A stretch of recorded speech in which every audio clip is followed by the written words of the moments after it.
কুরআনে একমাত্র নারী যার সম্পর্কে বলা হয়েছে তিনি জাহান্নামে প্রবেশ করবেন, সর্বকালের সবচেয়ে খারাপ নারী। তিনি ছিলেন অত্যন্ত ধনী এবং অত্যন্ত শক্তিশালী, কিন্তু এগুলো তার জন্য যথেষ্ট ছিল না।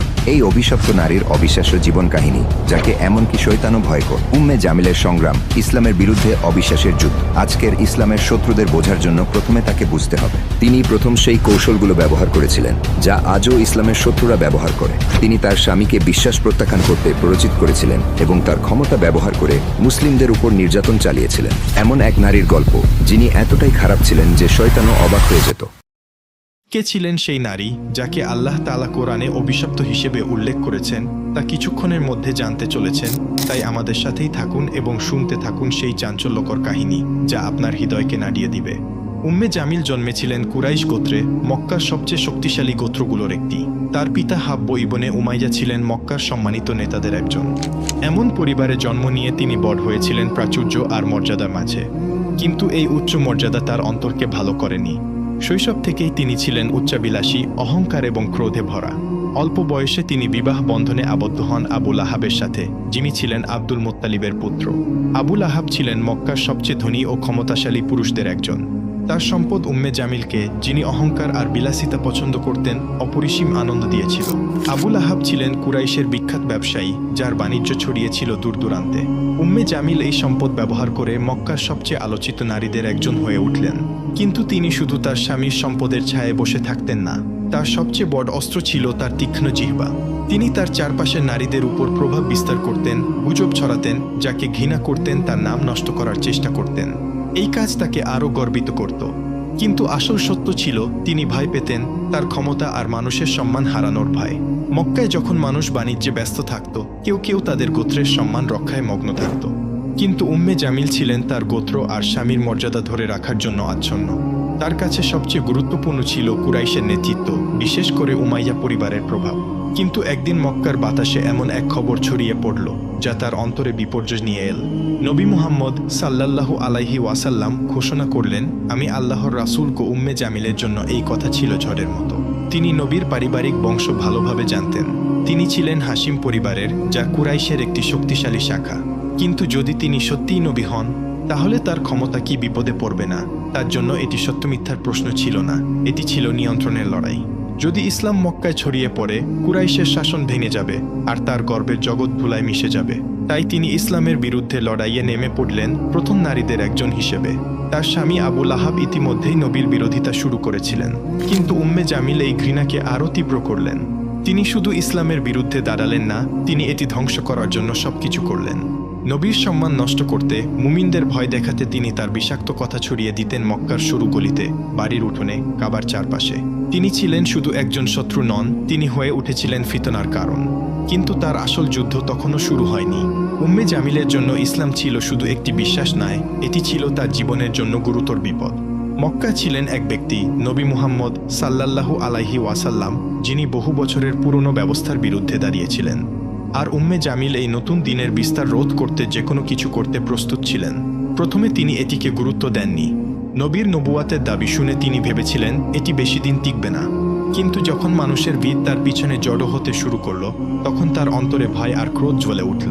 আবু লাহাবের সাথে মিলে তিনি এই নতুন দিনের বিরুদ্ধে লড়াইয়ের নেতৃত্ব দিলেন। মক্কার নারীদের উপর তার প্রভাব ছিল অপরিসীম। তার একটি কথা শহর জুড়ে ছড়িয়ে পড়ত দ্রুত। তিনি এই ক্ষমতা ব্যবহার করলেন ইসলামের ক্ষতি করতে। উম্মে জামিল মিথ্যা ছড়াতেন, ভুল গল্প রটাতেন। মুহাম্মদ পাগল, উম্মে জামিল চিৎকার করে বলতেন। মুহাম্মদ জাদুকর, উম্মে জামিল মানুষকে সতর্ক করতেন। মুহাম্মদ মিথ্যাবাদী, যিনি মক্কার শৃঙ্খলা ভাঙতে চান, উম্মে জামিল দাবি করতেন। এই মিথ্যার উদ্দেশ্য ছিল শুধু মানুষকে বিভ্রান্ত করা নয়, এটি ছিল নবীর সম্মান ধুলায় মিশিয়ে দেওয়া, মানুষকে তার থেকে দূরে সরিয়ে দেওয়া। তিনি এমনকি নিম্নমানের পন্থাও ব্যবহার করেছিলেন। একদিন মক্কার বাজারে তিনি মানুষ জড়ো করে চিৎকার করে বললেন, মুহাম্মদ তার নিজের পরিবারেরও ক্ষতি করছেন। কিন্তু সত্য ছিল এর সম্পূর্ণ বিপরীত। নবী ছিলেন মক্কার সবচেয়ে সৎ, সবচেয়ে বিশ্বস্ত মানুষ। তবু উম্মে জামিল তার নামে মিথ্যা রটিয়ে চললেন। তার সবচেয়ে বড় শত্রু ছিলেন উম্মুল মুমিনিন খাদিজা রাদিয়াল্লাহু তাআলা আনহা। তিনি ছিলেন মক্কার সবচেয়ে সম্মানিত নারী এবং নবীর সবচেয়ে শক্তিশালী সমর্থক। উম্মে জামিল খাদিজার প্রতি তীব্র হিংসা পোষণ করতেন। তিনি তার নামে হাসি ঠাট্টা করতেন, মক্কার নারীদের তার বিরুদ্ধে খেপিয়ে তুলতেন, তাকে একা করে দেওয়ার চেষ্টা করতেন। তিনি খাদিজার সাথে দেখা করা নারীদের হুমকি দিয়ে বলতেন, তোমরা যদি তার সাথে মিশতে থাকো আমরা তোমাদের সমাজ থেকে বের করে দেব। কিন্তু খাদিজার শান্ত মর্যাদা, তার অটল বিশ্বাস উম্মে জামিলের সমস্ত চক্রান্ত ব্যর্থ করে দিল। তার অন্তরে ছিল নবীর প্রতি অগাধ ভালোবাসা, যা উম্মে জামিলের ক্রোধের চেয়ে অনেক বড় ছিল। উম্মে জামিল শুধু কথায় থামেননি, তিনি ইসলামকে থামানোর জন্য হাত পা সবই চালিয়েছিলেন। তিনি নতুন মুসলিমদের ভয় দেখানোর, তাদের ইসলাম ত্যাগ করতে বাধ্য করার পরিকল্পনা করতেন। তিনি কুরাইশ নেতাদের উস্কে দিতেন মুসলিমদের উপর চাপ বাড়াতে। তিনি নবীর পথে পাথর আর কাঁটা ফেলে তার ক্ষতি করার চেষ্টা করতেন। তিনি মানুষকে উৎসাহ দিতেন মুসলিমদের বাণিজ্য আর সমাজ থেকে বাদ দিতে। একদিন যখন নবী কাবার কাছে সালাতে দাঁড়িয়েছিলেন, আবু লাহাব আর উম্মে জামিল তাদের লোকদের নির্দেশ দিলেন তার উপর নোংরা জিনিস ছুঁড়ে মারতে। তারা মক্কার সবচেয়ে সম্মানিত মানুষটির অপমান করতে একটু দ্বিধা করলেন না। কিন্তু তারা যতই চেষ্টা করুক, মুসলিমদের সংখ্যা প্রতিদিন বাড়তেই থাকল। এটি উম্মে জামিলকে পাগল করে দিল। তার মিথ্যা চক্রান্ত আর যথেষ্ট ছিল না, তিনি নবীকে হত্যার পরিকল্পনা শুরু করলেন। বহু বছর ধরে তিনি ইসলামের সবচেয়ে বড় শত্রুদের একজন ছিলেন, কিন্তু তার নাম শুধু মক্কার পথে ঘাটে উচ্চারিত হলো না, কুরআনে তাকে চিরকালের জন্য অভিশপ্ত হিসেবে লিপিবদ্ধ করা হলো। আবু লাহাব আর উম্মে জামিল ইসলামের বিস্তারে আরও হিংস্র হয়ে উঠলেন। কিন্তু তারা যাই করুক, আল্লাহর সত্য জয়ী হলো। একদিন নবী সাফা পাহাড়ে দাঁড়িয়ে কুরাইশের লোকদের ডাকলেন। তিনি বললেন, হে কুরাইশের মানুষ, যদি আমি বলি এই পাহাড়ের পিছনে একটি সেনাবাহিনী আছে যারা তোমাদের আক্রমণ করতে প্রস্তুত, তোমরা কি আমাকে বিশ্বাস করবে? সবাই একসাথে বলে উঠল, হ্যাঁ, কারণ তুমি কখনো মিথ্যা বলনি। তখন নবী বললেন, তাহলে শোনো, আমি তোমাদের একটি মহাশাস্তির বিষয়ে সতর্ক করছি। এই কথায় চারদিক নীরব হয়ে গেল। এটি ছিল ইসলামের প্রকাশ্য ডাকের শুরু। কিন্তু আবু লাহাব ক্রোধে ফেটে পড়লেন। তিনি চিৎকার করে বললেন, এই কথা বলার জন্য তুমি আমাদের জড়ো করেছ, ধ্বংস হোক তুমি। তারপর তিনি সেখান থেকে চলে গেলেন। এই অহংকারের জবাবে আল্লাহ অবতীর্ণ করলেন সূরা আল মাসাদ। শুনুন কি বলা হয়েছে এই সূরায়। ধ্বংস হোক আবু লাহাবের 2 হাত, আর ধ্বংস হয়েছে সে। তার সম্পদ আর তার অর্জন তাকে বাঁচাতে পারবে না।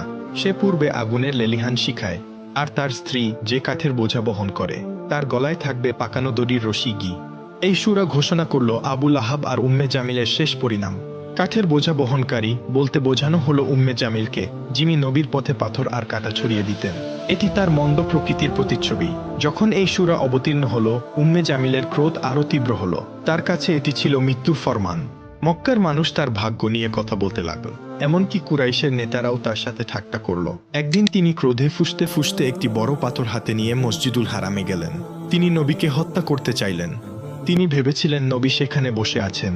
আবু বকর রাদিয়াল্লাহু তাআলা আনহু তার পাশে ছিলেন। কিন্তু আল্লাহর ইচ্ছায় উম্মে জামিল নবীকে দেখতে পেলেন না, যদিও তিনি ঠিক সেখানেই ছিলেন। তিনি আবু বকরের দিকে তাকিয়ে চিৎকার করে বললেন, তোমার বন্ধু কোথায়? আমি তাকে শেষ করতে এসেছি।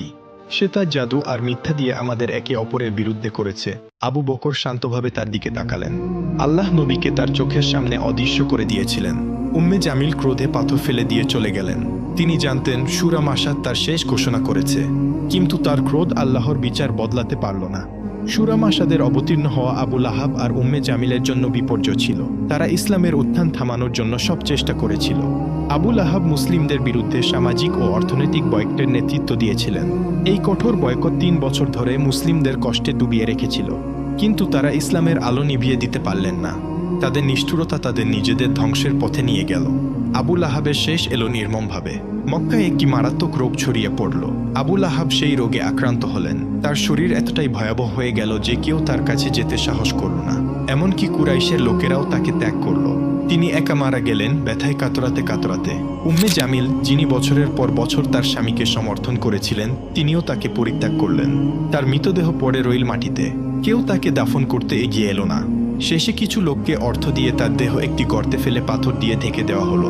তার সম্পদ, তার মর্যাদা, তার গর্ব সব ধুলায় মিশে গেল। আবু লাহাবের মৃত্যুর পর উম্মে জামিল একা পড়ে গেলেন। যে নারী একসময় মক্কার রানী ছিলেন, তিনি হয়ে গেলেন দুর্বল, অসহায়।